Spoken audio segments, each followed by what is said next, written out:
Hello everyone, welcome back to our channel. నేను మీ శిరీష. అందరూ ఎలా ఉన్నారు? బాగున్నారు అనుకుంటున్నాను. నేను కూడా చాలా బాగున్నాను. ఈరోజు వ్లాగ్లో అయితే ఏం చేస్తాను, నేను డే మొత్తం మామూలుగా అంటే మార్నింగ్ టు నేను నాకు ఫ్రీ టైం దొరికినప్పుడు ఎలా ఏం పనులు చేసుకుంటాను, కుకింగ్ అన్నీ సరదాగా ఈరోజు వీడియోలో షేర్ చేద్దాం అనుకుంటున్నాను. మామూలుగా కుకింగ్ అంటే నేను తక్కువ వీడియోస్ పెడతాను, కానీ ఈరోజు మంచి రెసిపీ అంటే ఇన్స్టెంట్గా ఫటాఫట్ చేసేసే ఒక మంచి రెసిపీ, ఒక ముగ్గు. అలాగే కొంచెం బుర్ర కుదురుగా ఉండదు కాబట్టి మళ్ళీ ఒక చీరను కట్ చేశాను. ఏం చేస్తానన్నది వీడియోలో చూదురు, కానీ మీరు ఇంకా చెయ్యట్లేదు, చేయబోతున్నాను. కటింగ్ అది అంటే ఎవరికైనా ఐడియా ఉన్న వాళ్ళకి కూడా సరదాగా షేర్ చేసినట్టు అవుతుంది ఈరోజు అని చెప్పని వ్లాగ్ అంతా ఫుల్ ఫన్నీ కలిపింది. ఇంకా మిక్స్డ్ అంటాక చూసారా, ఆ టైప్లో ఉంటుంది. మీకు నచ్చుతుందని అనుకుంటున్నాను. వీడియోలోకి వెళ్ళి చూడడానికి ముందు మొదటిసారి మన ఛానల్ ఎవరైనా చూస్తుంటే కనుక ఛానల్ సబ్స్క్రైబ్ చేసుకోండి. పక్కనే ఉన్న బెల్ ఐకాన్ క్లిక్ చేసి ఆల్ క్లిక్ చేస్తే నేను వీడియో పెట్టిన వెంటనే మీరు చూడాలనుకుంటే వెంటనే చూడగలుగుతారు. వీడియో నచ్చితే మాత్రం లైక్ చేయడం మర్చిపోవద్దు. అది నాకు చిన్న ఎంకరేజ్మెంట్లా ఉంటుంది, ఇంతమంది మన వీడియోస్ లైక్ చేశారు అని. అలాగే ఒకవేళ ఇంకెవరికైనా నచ్చుతుంది అనుకుంటే షేర్ చేయడం కూడా చేయండి. సో మామూలుగా యాజ్ యూజువల్గా వీళ్ళందరూ వెళ్ళిన తర్వాత బాక్సులు అన్నీ అయిపోయిన తర్వాత ముగ్గు పెట్టుకుంటాను. ముందే పొద్దున్నే పెట్టాను నేను, వీళ్ళందరూ వెళ్ళాకని. ఎందుకంటే బయట గేటు బయట మాత్రం మేడి పెట్టేస్తుంది కాబట్టి ఆ ముగ్గే లెక్కలోకి వస్తుంది. నేను మాత్రం గుమ్మం ముందు రోజు నేను పెట్టుకుంటూ ఉంటాను. మామూలుగా నాకు ఇష్టం కాబట్టి అది దాంతో టైంతో ఏం సంబంధం లేదు. నాకు పొద్దున్నే పెట్టేయాలి, లేకపోతే ఈవినింగ్ పెట్టాలి, లేకపోతే ఈవినింగ్ కుదిరితే ఈవినింగ్ పెట్టుకుంటాను. లేదు అంటే వీళ్ళందరూ వెళ్ళిపోయాక ప్రశాంతంగా, ఎందుకంటే ముగ్గు చాలా టైం తీసుకుంటుంది కాబట్టి పొద్దున పనప్పుడు నాకు అవ్వదు. అందుకని వీళ్ళందరూ బాక్సులు తీసుకుని వెళ్ళిపోయిన తర్వాత అప్పుడు నేను ఫ్రీగా పూజది అయ్యాకనా లేకపోతే పెట్టేసుకొని పూజ చేసుకోవడం అనేది చేసుకుంటాను. అంటే మా వారు పూజ చేసేస్తారు కాబట్టి నేను ఏమైనా చదువుకోవాల్సినవి ఉంటే కనుక అలాంటివి చేసుకుంటూ ఉంటాను. సో నాకు ముగ్గు పెట్టడం అనేది ఒక రిలీఫ్ అనమాట. నాకు చాలా ప్రశాంతంగా అనిపిస్తుంది. ఏ ముగ్గు పెట్టాలి, కొత్త ముగ్గులు మీకు ఏం షేర్ చేయాలి, అలా ఎక్కువగా ఆలోచిస్తూ ఉంటాను. నాకు నచ్చినవి ఉంటే ముందు బుక్లో వేసుకుని ఆ తర్వాత మీకు దాన్ని వీడియో రూపంలో తీసుకొస్తాను. నా ముగ్గుల్ని ఇష్టపడే వాళ్ళ కోసం ఈ చిన్న ఇన్ఫర్మేషను. నేను అంటే ఎప్పుడు వేస్తాను, ఎలా వేస్తాను అని చెప్పని. ఈ మధ్య కొత్త సబ్స్క్రైబర్ కూడా షీట్ గురించి అడుగుతున్నారు. ఇది అమెజాన్లో తెప్పించుకున్న షీటు, వినైల్ స్టిక్కర్ అని. ఇది మనం అపార్ట్మెంట్స్లో ఎక్కడైనా వేసుకోవచ్చు, మళ్ళీ ఈజీగా రిమూవ్ చేసేసేయచ్చు. కానీ కొంచెం జాగ్రత్తగా పడుకో, లేకపోతే కొంచెం చిరిగిపోతుంది. మరీ అంతేం కాదు, కానీ మాది అన్ఈవెన్ టైల్స్ కదా కిందంతాను, కొంచెం అందుకని జాగ్రత్తగా కడిగేటప్పుడు అది జాగ్రత్తగా కడుక్కుంటే చాలు. కానీ చాలా రోజులు వస్తుంది, ఏం టెన్షన్ లేదు. మనకు నచ్చిన కలర్స్లో మనం అవైలబుల్గా ఉన్న వేసుకోవచ్చు, ముగ్గు పెట్టుకోవచ్చు, ఎక్కడైనా స్టిక్ చేసుకోవచ్చు మనం దీన్ని. ఎంత హడావుడైనా ఒక్కొక్కసారి మనకి ఇంట్లో ఏమీ కూరగాయలు లేనప్పుడు ఆపద్ధర్మంలో ఒక వస్తువు కనిపిస్తుంది చూసారా, దాంతో అద్భుతం చేయించినట్టుగా అనిపిస్తుంది. అంటే మనకు నచ్చినట్టుగా. యాక్చువల్గా ఫ్రిడ్జ్ అంతా క్లీన్ చేయించి అది క్లీన్ అయ్యేంత వరకు ఏది కొనకూడదు కూరగాయలని రూల్ పెట్టుకున్నాను. ఎందుకంటే వెనక్కి కొన్ని మనకు నచ్చినవన్నీ ఉండిపోతాయి, మళ్ళీ కూరగాయలు కొట్టేస్తూ ఉంటాం, డంప్ అయిపోతూ ఉంటుంది తప్ప అవి తర్వాత మ్యాక్సిమం డస్ట్బిన్లోకి వెళ్ళిపోతూ ఉంటాయి. అలా లేదు అని చెప్పని అనుకున్నప్పుడు ఏదో ఒకటి ఖచ్చితంగా కనిపించదు. అయ్యో పచ్చిమిరపకాయలు కొట్టలేదు, లేకపోతే మనకి ఏదైనా వంటకు అవసరమైనప్పుడు ఫ్రిడ్జ్ అంతా క్లీన్ చేసి అయ్యేంతవరకు కొనకూడదు అనుకున్నామని చెప్పి అప్పుడే మనకు అవసరం అవుతూ ఉంటాయి. అప్పుడు ఏంటంటే పెరట్లో ఆపద్ధర్మంగా నాకు ఒకటో రెండో అలా మా పెరట్లో కనిపిస్తూ ఉంటాయి. ముఖ్యంగా పచ్చిమిర్చి. యాక్చువల్గా పచ్చిమిర్చి లేవు, టిఫిన్లోకి టమాటా కొత్తిమీర పచ్చడి చేస్తుంది అనమాట. అప్పుడు వెంటనే ఈ చెట్టే నన్ను కాపాడింది అని అనిపించింది. గౌబా ప్లేట్ పట్టుకుని వెళ్ళి, ఎంత చిన్న చెట్టు అంటే దానికి ఇంచుమించు 20 పచ్చిమిరపకాయలు ఉన్నాయి. అప్పటికే నేను రోజుకి 2, 3 అలా కోస్తూనే ఉంటాను.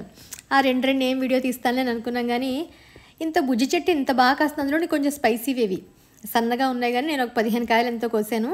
సరే నాకు పచ్చళ్ళలో కావాలని చెప్పని ఫ్రెష్గా కొత్తిమీర టమాటా ఉంటే అలా టిఫిన్స్లోకి దోశల్లోకి రోటి పచ్చడి చేస్తే అద్భుతంగా అనిపించింది. సో టిఫిన్ అయిపోయింది కదా, నెక్స్ట్ లంచ్.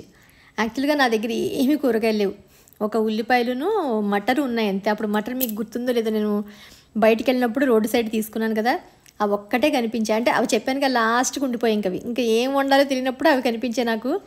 అబ్బా అలా చటుక్కున ఒక ఐడియా వచ్చి మటర్ పులావ్ చేద్దామని అనిపించింది. అంతే, ఉన్న మటర్ అంతా ఈవినింగ్ టీవీ చూస్తూ ఒలిచేశాను. ఉదయం లంచ్ బాక్సుల్లోకి ఇంక ఇదే ఇవ్వాలి. అప్పుడు తప్ప కూరగాయలు కొట్టకూడదు. ఫ్రిడ్జ్ అంతా ఒకరోజు అలా గాలి తీసుకోవాలి దాన్ని. మనందరి ఫ్రిడ్జ్లో మ్యాక్సిమం ఒకసారి డోర్ తెరిస్తే తెలుస్తుంది అందులో ఎన్ని పెడతామంటే అది ఒక భాండారంలాగా, ఏదో భాండాగారం ఏదో సంథింగ్ ఏదో అంటే చూసారు, అలాగా దాని నిండా ఉంటూనే ఉంటాయి. నేను అది బ్రేక్ చేయాలని చెప్పని ఈ పండక్కి ఫ్రిడ్జ్ అంతా ఖాళీ చేసేసి ఇప్పుడు బుడ్డు టమాటాలు వేసాను చూసారా, అవి కూడా పెరట్లోంచి కోసుకొచ్చాను. యాక్చువల్గాను ఉల్లిపాయ కూడా పెట్టాను, ఉల్లిపాయ చెట్టు కూడా అదే మొలకలు వస్తే మా గార్డెన్ అంతా పెట్టించాను. ఉల్లిపాయలు కూడా వస్తాయేమో చూడాలి నెక్స్ట్ టైము. సో ఫైనల్గా మటర్ అంతా పీల్ చేసేసాను. మామూలుగా చెక్క లవంగా అవన్నీ వేసేసుకుని నూనె నెయ్యి వేసుకున్న తర్వాత అవన్నీ వేసుకుని మసాలా అవన్నీ వేసుకుని ఉల్లిపాయలు టమాటాలు అవి కూడా కొంచెం వేగిన తర్వాత అల్లం వెల్లుల్లి పేస్టు అది కూడా పచ్చివాసన పోయిన తర్వాత అప్పుడు మటర్. ఎక్కువగా ఏంటంటే గ్రీన్ పీస్ అవి మంచిది మనకి ఎక్కువగా లీఫీ వెజిటేబుల్స్ గ్రీన్గా ఉండేవి తింటే మనకి మంచిదని చెప్పాను కదా అన్నీ. సో మొత్తం అదే వండుదాము అని చెప్పి అంతకుముందు మటర్ పనీర్ వండాను. యాక్చువల్గా అది వీడియో తీయలేదు. ఇలాంటి రైస్లోకి అయితే చాలా బాగుంటుంది.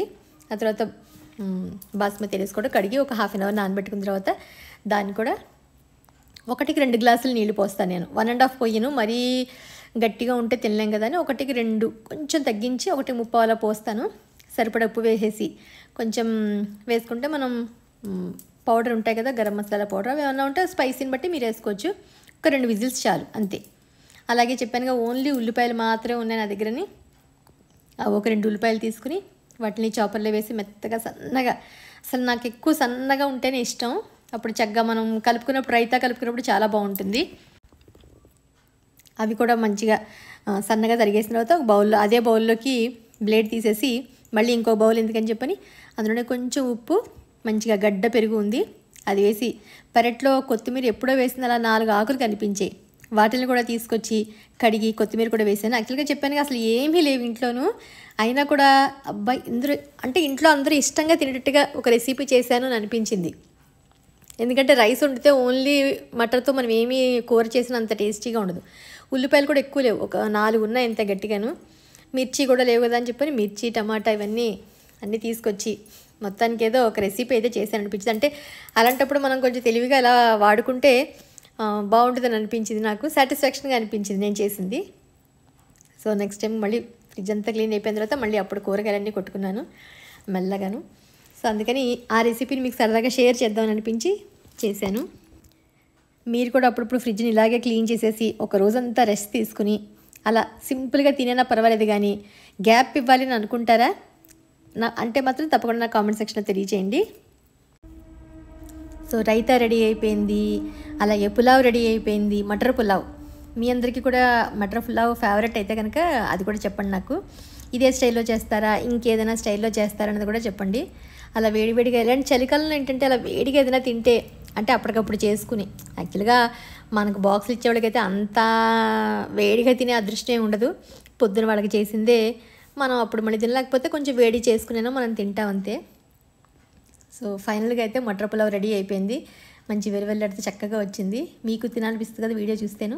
అయితే చక్కగా వండేసుకోండి మీరు కూడాను. సో ఇది రెసిపీ. నెక్స్ట్ చెప్పాను కదా బుర్రలోకి ఏదో ఆలోచన వస్తుంది, ఏదో చీర కనిపిస్తుంది, అబ్బాయి చాలాసార్లు కట్టాం కదా దీన్ని ఇంకేదో చేద్దామని అనుకుంటూ ఉంటాను. యాక్చువల్గా ఈ చీర నాకు చాలా ఇష్టం, మంచి మామిడి పండుకి పింక్ కలరు. ఇది వీడియోస్లో కట్టాను కూడా నేను, కానీ మరి తెలియకుండా ఎందుకునో తూట్లు పడింది చీర. అక్కడక్కడ ఇలా మొత్తం హోల్స్ పడిపోయింది. ఒక 2-3 చోట్లయితే పెద్దగా కూడా పడ్డాయి. ఇది కట్టుకుంటుంటే కరెక్ట్గా కనిపించే చోటు వస్తున్నాయి నాకు. అందుకని దీన్ని ఏం చేయాలనుకున్నప్పుడు స్టెప్ ఫ్రాక్ కుడదామని అనిపించింది. ఎందుకంటే మనకు అక్కర్లేని చోట హోల్స్ ఉన్న చోట కట్ చేసేసుకోవచ్చు. లేకపోతే అనార్కలి ఏదైనా కుడితే ఖచ్చితంగా అది కవర్ అవుతుంది. అది కూడా చెక్ చేశాను నేను. స్టెప్స్ ఫ్రాక్ అంటే కదా ఇప్పుడు అందరూ వేసుకుంటున్నాం కదా, నాకు ఉన్నాయి మీరు చూశారు. 3 లేయర్స్ ఉన్న స్టెప్ ఫ్రాక్ని కుడదాము అని చెప్పని లైనింగ్ అది కూడా తెచ్చుకున్నాను. దానికోసం అని చెప్పని రంగం సిద్ధం చేసుకున్నాను. యాక్చువల్గా మామూలుగా ఫస్ట్ టాప్ మన శారీ అంతా చూసి మనకి ఎంత లెంగ్త్ కావాలి, ఫ్రాక్ ఎంత, శారీ ఎంత పొడుగుంది. ఎందుకంటే 2 సైడ్స్ బోర్డర్ మనం వేయలేం ఫ్రాక్కి. కింద బోర్డరు మనం ఉంచుకుంటే పైన బోర్డర్ ఖచ్చితంగా తీసేయాలి. సో కింద ఫాల్ ఉంది కాబట్టి నేను కింద ఫాల్ ఉన్న వైపు అంతా తీసేద్దాము, ఆ ముక్కంతా కట్ చేసేద్దాం అని అనుకుని కింద ఫాల్ ఉన్న సైడ్ అంతా కట్ చేసేసాను. సో స్టెప్ లేయర్ కాబట్టి పైన 2 ప్లెయిన్, కిందది పింక్ తోటి వస్తే బాగుంటుంది. అంతా ఎల్లోనే అయితే బాగోదు కదా అని చెప్పని ఒక సైడ్ మాత్రమే తీసేసాను. సో పైన అంతా కూడా ఇలా మొత్తం ఫాల్ ఉన్న ఏరియా అంతా తీసేసాను.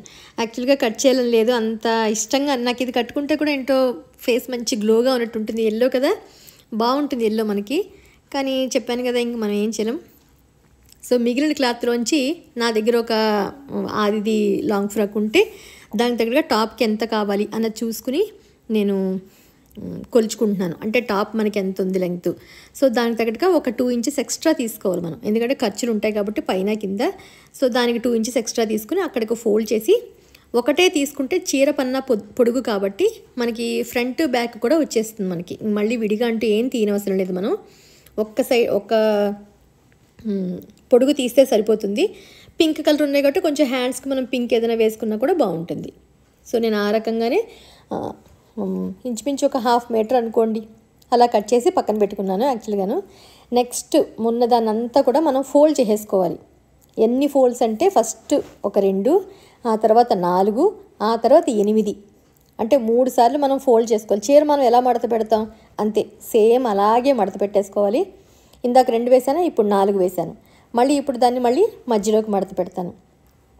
అలా చేయడం వల్ల స్టెప్ ఫ్రాక్ కుట్టేటప్పుడు మనకి చాలా బాగా యూజ్ అవుతుంది.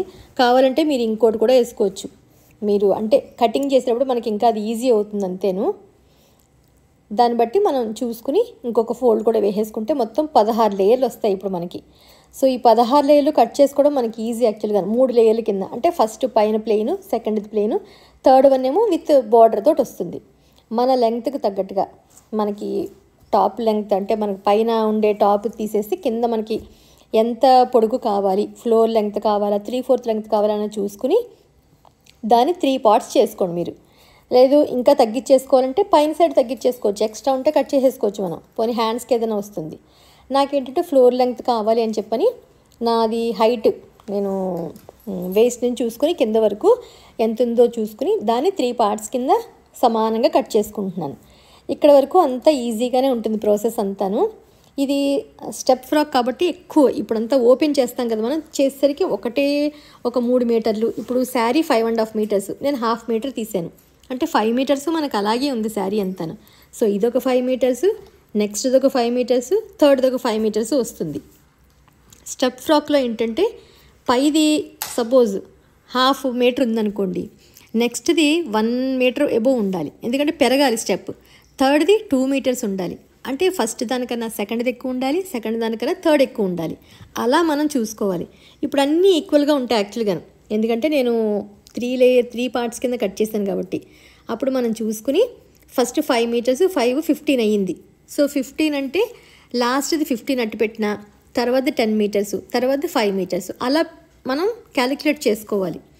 ఫస్ట్ స్టెప్కి తక్కువ ఉండాలి, తర్వాత దానికన్నా ఎక్కువ ఉండాలి, తర్వాత దానికన్నా ఎక్కువ ఉండాలి. అలా 3 డివైడ్ చేసుకుని మనం కట్ చేసుకోవాలి. అంటే ఒక దాంట్లోంచి ఎక్స్ట్రా తీసేసి కట్ చేసుకుని రెండో దాంట్లోకి అటాచ్ చేసుకోవడమే అంతే. సో ఇలా అన్నీ కట్ చేసుకుని రెడీ చేసుకున్నాను మొత్తం. ఈ పైన స్టిచ్చింగ్ చేద్దామని లైనింగ్ కూడా దీని లోపలికి అంతా రెడీ చేసుకున్నాను. సో స్టిచ్చింగ్ చేసినప్పుడు ఎలా చేస్తాను అంటే దాన్ని గ్యాదరింగ్ ఫ్రిల్స్ పెట్టి చేయాలి. సో అది నేను చేసి మీకు చూపెడదామని అనుకుంటున్నాను. అంతవరకు శాంపిల్ లాగా మీకు ఈ లోపల కటింగ్ అది జస్ట్ మీకు చూపిస్తాను అంతే నేను. ఇది ఈరోజు వీడియో. మీ అందరికీ అర్థమైందని అనుకుంటున్నాను నేను చెప్పింది. మీరు కూడా ఇంతవరకు నేర్చుకోండి. అన్నీ ఒకసారి చెప్పేస్తే కన్ఫ్యూజ్ అయిపోతారు కదా, ఒకవేళ ఏదైనా ఫాలో అవ్వాలనుకున్న వాళ్ళకి. సో కటింగ్ అయింది, ఈరోజంతా జరిగినవన్నీ మీకు పోస్ట్ చేశాను కదా. ఇది ఈరోజు వీడియో. మళ్ళీ రేపు ఒక ఇంట్రెస్టింగ్ వీడియోతో మిమ్మల్ని అందరూ కలుస్తాను. ఫైనల్గా కుట్టినప్పుడు కొంచెం వీడియో తీసి మళ్ళీ ఓవరాల్గా కుట్టేసాక కూడా షేర్ చేస్తాను. సో అంతవరకు బాయ్.